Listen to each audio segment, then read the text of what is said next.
Well, right around the same time that you're doing 112, you drop Lil Kim's first debut solo single. No Time. No Time. Yeah.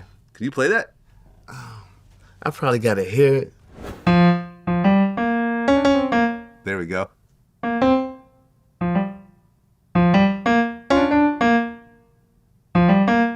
Something like that, but yeah. It's so ill when you hear it by itself. Yeah.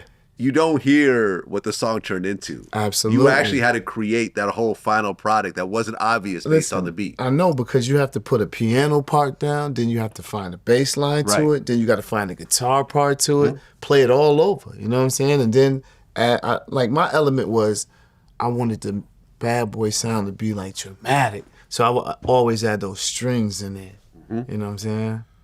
Well, this peaks number 18 on the Hot 100, goes gold again. Now you got two gold plaques. Two gold plaques.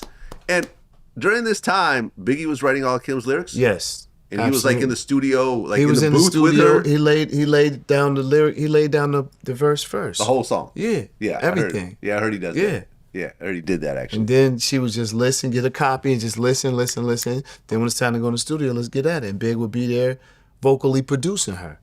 Yep. Which is a lost art out here too. Well, I mean, you just had tons of placements that year.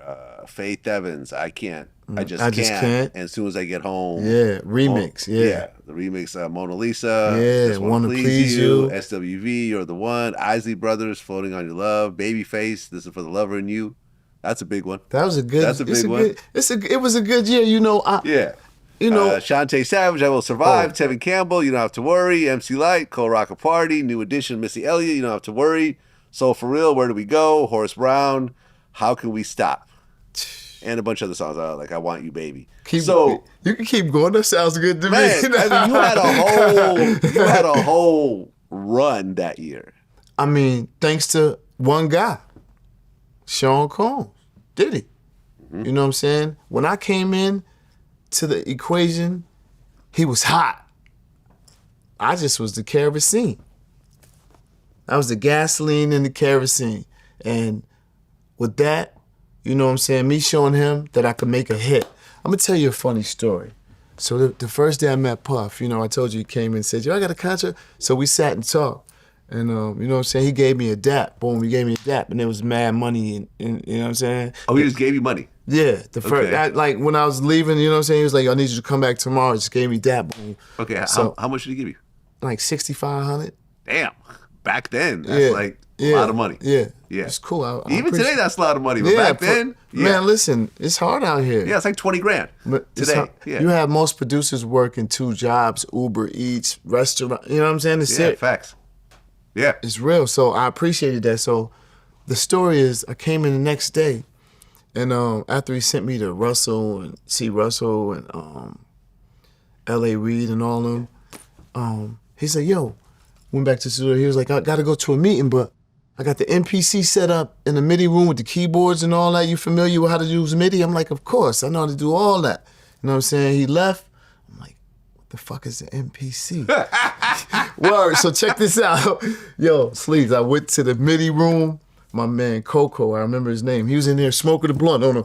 You know what I'm saying? He had an afro. He on the MPC. I'm like, yo, I'll give you $1,000 if you show me how to work that MP. Out of the money I just got. I'm like, this is the biggest investment in my fucking life.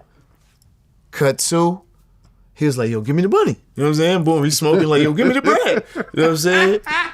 And he was smoking some Babbage too, but I was like, here, give him, you know, and he's like, it's just easy. You know what I'm saying? You can record right here. He was like, you want them playing ass motherfuckers. So you can stick your guitars in the back of that, record them as samples. You know what I'm saying? He was like, you got no sounds? I said, yeah, I got sounds. Back to Joe Public. Floppy disk. All these floppy disks of sounds. But the sounds was knocking so hard in that shit, everybody was like, where the fuck you get them sounds from? You know what I'm saying? So shout out to Joe Public and all that. But yeah, isn't that crazy? I didn't even know about the MPC. That's crazy. Made all those hits that you named on the MPC.